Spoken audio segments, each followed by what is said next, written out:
Back in 2006, my wife and I, we were like many other people, miserable in our jobs and just frustrated and waking up in tears coming out our eyes, like, I gotta go in here again. And my wife asked me, she said, is this what adulting is like? I was like, I don't know. Like, I couldn't answer her question, right? Because we were on this journey together. So we were trying to figure out, like, what are we going to do next? What can we do? And one time we were out to dinner and she was on my arm. And as we pulled up to the table, we saw a gentleman who was there and he was moving things on the table and setting it up. And but he wouldn't look up at us. So he's always just looking down and doing his thing. And then he begins to walk away. And I looked at him and I said, excuse me, sir. Thank you. And he turned and he looks at me and he's like, why would you say thank you? And I was like, because you prepared a place for my wife and I to have dinner. You didn't just clean a table. He's like, I did all of that for you? And I was like, yeah. So he takes off to another table and he's like setting it up and he's looking at people in their faces and he's smiling. And I just started to get chills. And I turned to my wife and I said, I want to do that again. Now, I didn't know what I wanted to do that again was, right? But I knew that I had a really cool feeling in just interacting with that guy and helping him to look at his job differently. And from there, a few months later, I decided to quit my job and become a janitor. Now, I had the opportunity to purchase into a franchise and things of that nature, but being an experiential learner, I wanted to understand exactly what that guy was going through. And I thought, what better way than to be a janitor? Now, granted, speaking to my wife about that or talking to my friends about that wasn't really the easiest of conversations. But once they understood what journey I was on, I just got their support. My wife said, I trust you, go for it. I told her if it didn't work out, I'll get a job somewhere else or what have you. Just support me on this. And she did. And from there, I've just been creating these opportunities where I get to interact with people and help them to see and look at their work differently. And it continues to feed me and to just give me the joy that I've been having for the past coming up on 2 decades now. And so Clean Slate Janitorial, what is the array of services and the array of people that work with you? Yeah, so we provide commercial cleaning services. We specialize in janitorial solutions. And over the years, when I first began, I was taking on anything, right? Because we had a house to pay for and things of that nature. But we provide commercial cleaning services, floor care, window cleaning services, all of the basics that would expect in a commercial cleaning company. The types of people that have worked with us over the years have been from individuals who are in high school, people who are going through college, people who just want to purchase a home. We've hired some individuals who are older and they said, we just want exercise. And they've come on board and we've worked with them. And people who have come out of jail, but and they're looking for a second chance. Strangely enough, the company is called Clean Slate, right? So it gives people a fresh start. And we've done that over the years. We've met so many people and had so many cool stories. People who have gotten married as a result of working there with us, and people who've gone back to school. It's just been awesome. And Wait a again, minute. People getting married to people that they work with, that they've met on the job? yes, Yes. You have a right? dating service. It could be a spinoff That's from, amazing. Was the company called Clean Slate when you started it?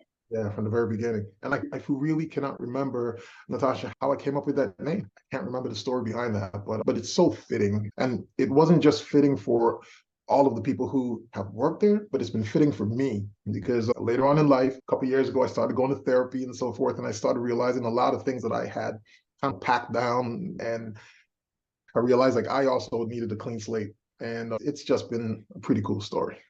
What was your job before you scrapped it all and became a janitor? Yeah, I was working for Hartford Insurance Company, So I was into insurance, doing workers' comp claims, getting on calls, getting people back to work and things of that nature. I had just moved down here from Maryland, went to school up there, and it was the first job that I got out of college. Granted, I didn't think I would be in that because I got my degree in computer sciences, networking, but it was what it was. Granted, I guess I wasn't supposed to be working for someone long term. So shortly after college, I started my business. Yeah, you were in like button up corporate culture. Yeah, And yeah, then you went to janitorial services, and that's where you were basically freed from, yeah. it seems. So, right now, today, what is your team like for your business? What is it comprised of? Yeah, so we have grown and we've contracted, expanded. It's been up and down over the years. And we've worked with going from just me alone to a full-fledged team of 40, 50 people. We've gone to a contractor-based system and so forth. And most recently, we've reduced our size to a really specialized team. And then we have begun working with contractors. We're finding other, so let me say this. We've, over the years, one of the goals that I've had is in showing people like you are more than what you do. Right. So everyone who's come into our system, we've spoken to them about, hey, what are your goals? What do you really want to do in life? And once they've shared, and we've shared some of the tools that we've used over the years, we've found that people have gone out and started their own business, or they've said, hey, can we continue to work for you guys, but from our own business as opposed to as an employee? And we saw that that was something that was happening, and I'm excited for that. Granted, of course, it cuts into profit margins, right? But it's about that journey that gives me the excitement and the chills that I experience, and just being able to create that opportunity for people. We've allowed some of our team members to build their own businesses, and we hire them to go out and service some of our clients also. So it's been It a could journey. cut into profits, but it also could expand your reach. Totally, yes, yes. For some places that we couldn't reach, or we felt it would have been a burden of sorts, we've been able to really partner with some of our team members to go out and do some pretty cool things.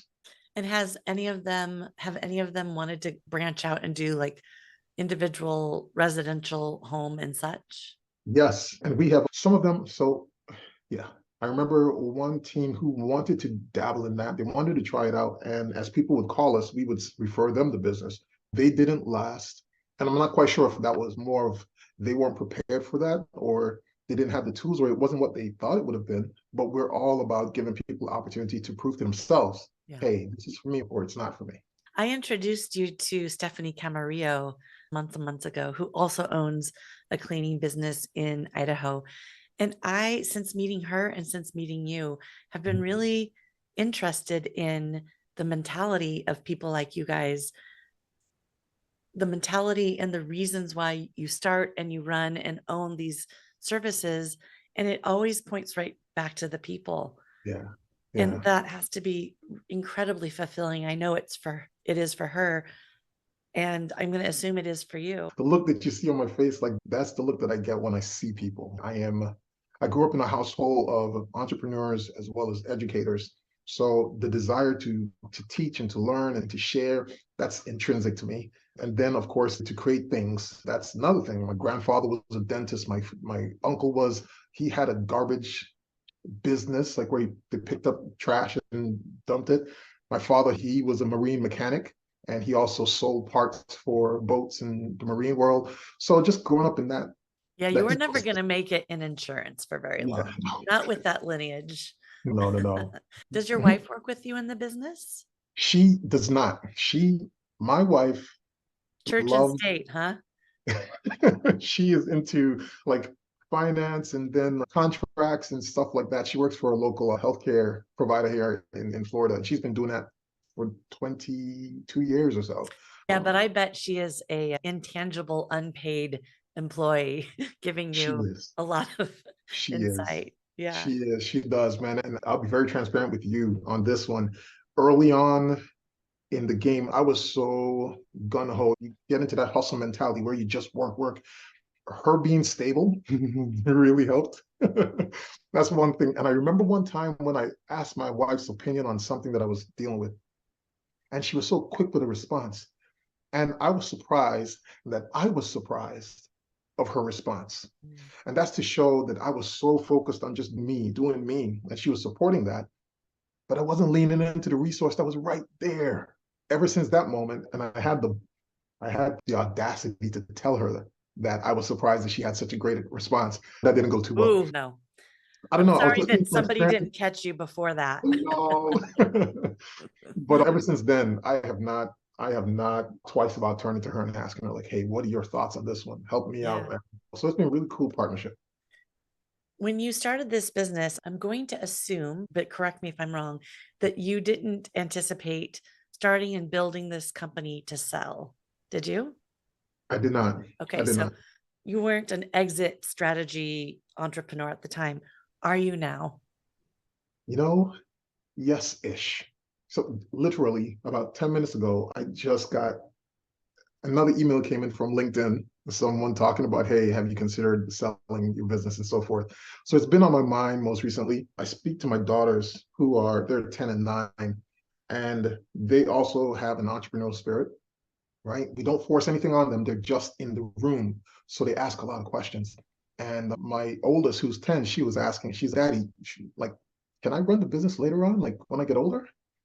And I'm like, if you want to, it's up to you. I'll share with you all that I know. If it's something that you're interested in, yeah, let's do it. And then there are all these emails that I get about selling. And it's, what would I do if I did? What So, would you do? so there's so many things. Oh, such a great question. So I've been doing some consulting work. I've been doing some coaching and speaking, and I'm an author also. So there are all these different things that I can get into. Yeah. I think what I'll be looking for again is something that gives me the excitement that this journey has. It's been difficult, right? There's been some, as in all businesses, it's been difficult at times. But even when I have been disrespected or cheated on within the business and so forth from different people, I always still get the same thrill of talking to somebody in the service industry and helping them to look at work differently. So I know that's something that's core to me. And I'm looking for whatever it is I can do later on that will continue to give me that kind of energy. Yeah. Let's talk about your book. What is it called and what brought you to even thinking about writing it? Right? So it's called Fast Track Your Calling: How to Fuel Your Drive with Every Assignment. Back in 2012, I got a coach. I went through one of Dan Kennedy's programs, and they had a coaching program. So I said, okay, let me sign up for this. I signed up for it, and I met this gentleman by the name of Eric Harmon. He was a older gentleman out of Salt Lake City, Utah. His first question to me was, how much money do you want to make, Aaron? I looked at him and I was like, I don't know. I'm not thinking about money. I just want to be a better human being. And he says, you've won the lottery. I'm like, why would you won the lottery? And he says, you'll see. What I found out was this gentleman was, he was an amazing guy. He didn't know this, but he only had 4 more years to live. I didn't know this. But he was tired of coaching people who just wanted to make money. He was at that point in his life where he wanted to share a different side of him, the struggle, the experiences that he's had, the bad decisions that he's made, and how he's turned it around, all those things. And when I said I just wanted to be a better man, he was so excited. And he wouldn't let me know because he's a very stern, sterile kind of guy. But we got to working. And when he saw that I was committed to doing what I needed to do, he started to pour into me more and more. And he said to me, he says, Gerren, I want you to record everything that we're doing. One day you'll write a book. I said, I'm not thinking about writing a book. He's like, trust me, Gerren. One day you'll write a book. So I started documenting them and recording our Zoom conversations and so forth. And then in 2016, when he found out he had cancer, he let me know in August of 2016. And August of 2016, and I think he died probably in October. So it was a short period of time. But when he shared it with me and he passed away, like several years later, I was flying coming from Atlanta, I believe it was, and I was reading a magazine and I saw a gentleman who had written a really cool article. And at the bottom, I saw his name and something told me, reach out to the guy. Reach out to him. Okay. Reached out to him by email. He responded. I just wanted to let him know you really did a really cool article. Like, this was great. And then he tells me, Gerren, I help authors write books. And I was like, okay. Finally, I just gave into it and I decided to put pen to pad and write that book. That's great. So did he become your co-writer or editor? Ghostwriter, actually. Yeah. What was Yeah. his name? His name, ooh, I know you were It's going to ask. okay. What was the article about that he wrote? It Do you remember was, that? it was in Delta magazine. I remember wait, does Delta still have magazines? I Is don't know if Delta they, even an air? yeah, We're so all we're all molding together, right? yeah, yeah. I can't fully remember the article, man, but it was like it made me it was juicy, man. It was a really cool article on someone, and I'll probably be able to pull it up in my email one of these Yeah. times. But it was just so well written, and I thought that he was thoughtful, and I just wanted to connect to that person and let them know.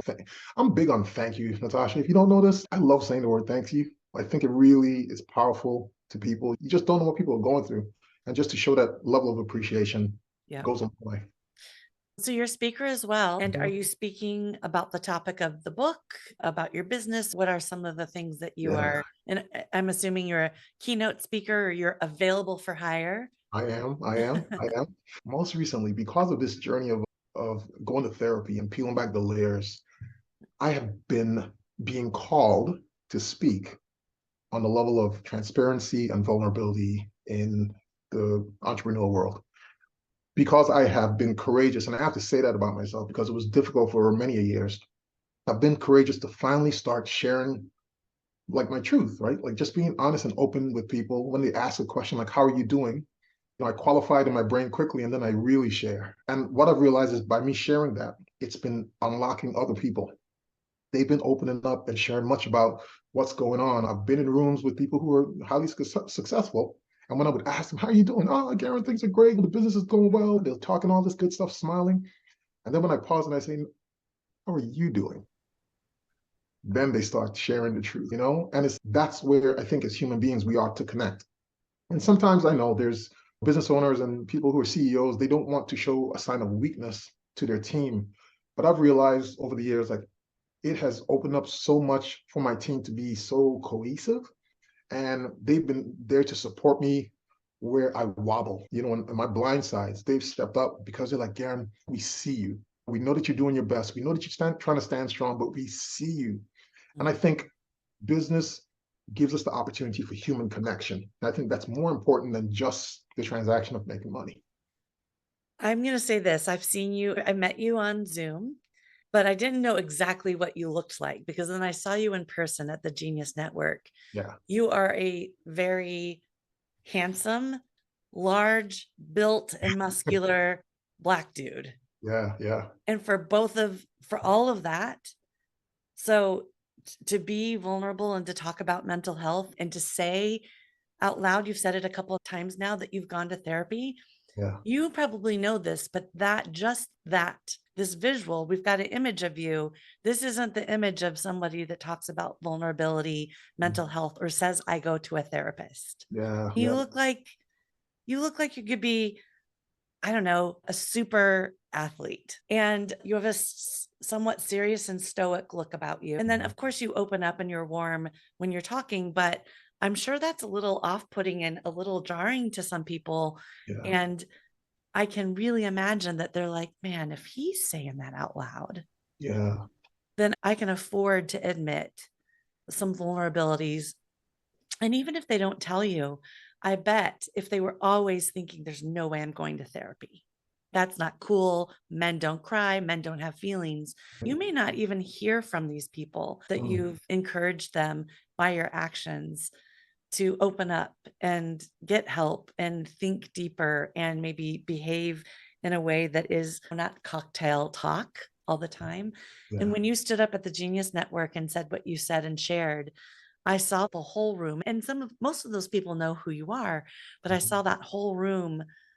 I think take what you were saying in awe, and everyone saw this beautiful gift that you were giving to everyone, because not everyone in that room is ready to be as open as you are or someone like Yeah. me. So I think it's amazing, and I hope that anyone listening to this or watching it will take heed and think about how they show up in the world, because it can only help.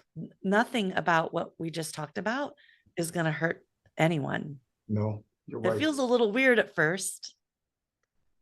Yeah, even as you're speaking, it's giving me chills all over again because yeah, there's power in that, right? And we can use, like you mentioned, okay, all these adjectives, that a big guy, attractive guy. We can use that for poor decisions, or we can use that to help somebody else. And when we take that ownership and say, you know what, I am here for the world. I am a vessel for the world.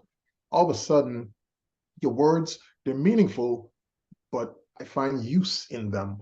I remember the times when I'm 6'4", right? So I'm a big guy. I'm coming to someone's home and I'm saying, I will clean your home. And they're looking up at me like, you don't look like a cleaner. And I'm like, what does a cleaner supposed to look like? And if I could just help them tilt their heads and look at me differently, look at a cleaner differently, maybe we can take that and lay it over someone else. And all of a sudden they start respecting people different. And that was my goal. And again, that's why I say I'm glad that I've finally gotten to the point where I'm courageous enough to go out there and just speak honestly, because I know that there's so many guys out there, so many people out there who could be awesome for their homes, for their families, for their children. And if they are able to just pivot just a degree or two as a result of coming in contact with me, I've won, like we've Yeah. won. And that's why the book where it says fast track your calling, how to fuel your drive with every assignment. I look at every interaction as a moment where, like, how should I show up? Like, how am I supposed to be using this one? So I keep myself open. Wow. I just hope that everyone in the world listens to this specific podcast episode.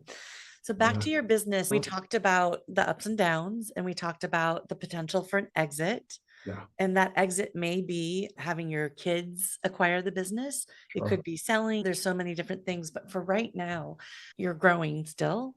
You wouldn't be in Genius Network. You wouldn't be talking to me on the No, podcast if you weren't. no. What is your strategy for growth? And what is the growth that you want to have? So, two things. What's the growth plan? Yeah.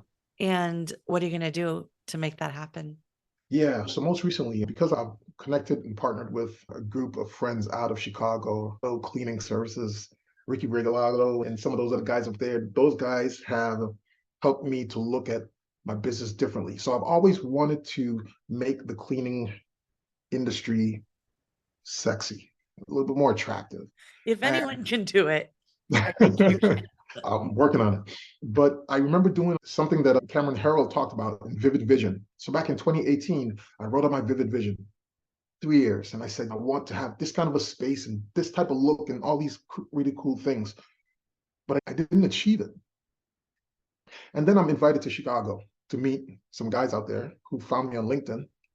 And as I walked into their space, I was blown away. I'm like, this is my dream. And it was in 2021. So it was 3 years later. I'm yo, this is awesome. And I'm cheesing, I'm walking around. I'm like, jumped into my Evernote and I pulled it up and I said, read this. This is what I said I wanted. And it's here. So it told me like the vision may not have been my mind, but I was going to experience it somehow. And I did, and I have. But connecting with those guys, they have grown their business really well, working with the healthcare facility, the healthcare industry. It's one where they appreciate cleaning, right? They say thank you. They are growing, and there's a system that you can put in place for those types of buildings. And when I think of Michael Gerber's book, The E-Myth, and talks about systems and things of that nature, so maybe we can do this. And we've had a long-standing relationship with one of those healthcare facility companies here locally. And maybe we should focus in this arena. So we've been focusing more in the healthcare arena, looking at the urgent cares and doctors' offices and so forth. And in building a system to support that, I figured if I can do that and remove myself from it, then it will be positioned either to sell or I'll even sell it to my daughter. She'll pay for it one way or the other. She'll And that's be supporting you for the rest of your life with totally, that's totally. great. So it sounds like the strategy for growth, Mhm. you found this new vertical, Yes. healthcare systems. And is it networking? Is it how are you getting there? Are you just knocking on doors and making calls? Yeah. Yeah. Great question again. So it's networking. So what I've done over the years, a lot of my friends, they work in the healthcare world. And whether it's going to those golfing events or galas and things of that nature, I would show up and I would show up with my wife. And while they're perusing and they're talking and having all their conversation, I am looking for someone who either seems nervous or someone who I'm looking for that person to help. That's me. By me going around and talking to those people and building connection and building partnerships with them, just by helping them to feel comfortable in their space, not even about business, they remember that. And over the years, people have called upon me, people that I've spoken to years ago that I don't want to say that I've forgotten them, but I just didn't remember the interaction. They've remembered and they've called and they've called. And I think my strategy has been just being kind to people, just in general, being kind, because you just never know. And we've seen people who have come into the healthcare field in the basement and they've worked their way up. They're now in the leadership role and they've called. And it's okay. So it's a longer sales cycle, but it's one that's genuine and pure. And through those types of relationships and partnerships, we don't have transactional clients. We have clients who they're clients. Sounds like they're more like your Yes, partners in yes. an endeavor. And I love that. I love that much more than just a transactional client. I want to speak to you again. I want to say thank you, and I want to hear the words thank you. So it's however we can build that. That's the core of our business. Okay, we're gonna get a little bit away from the fluffy and the feeling and the good Sure, stuff. sure. And what is the biggest challenge that you have in your business today? Is it Yeah, funding? Is it human resources? Is it just dealing with the human beings that are humans yeah. are what is it for you? So it's two things. So one, it's the human beings, and I've spoken a little bit on them already. It's human beings finding the right people with the right mindset. I think in the world that we're dealing with right now, so many people feel like I can make money this way, I can make money that way, I can just Uber and all these short-term ways to make money. And again, for them, it's really transactional. They're just trying to make a buck. But then when life really hits, they realize that they need a little bit more stability. I believe there's a lot of fluff online where people talk about you can make this amount of money in this amount of time, and people believe the hype, but don't recognize that there's some serious work attached to that in order for you to do that. So I think when they run up against the wall of work, like I really have to work. Like, yeah, you got to work. So I think that's something that jars us because people sometimes would leave us to do that gig, and then they'll find themselves coming back and then they're jaded and they have all these. So focus becomes a problem. That's one thing. For us, again, another thing has been cash flow. Just being very transparent on that one.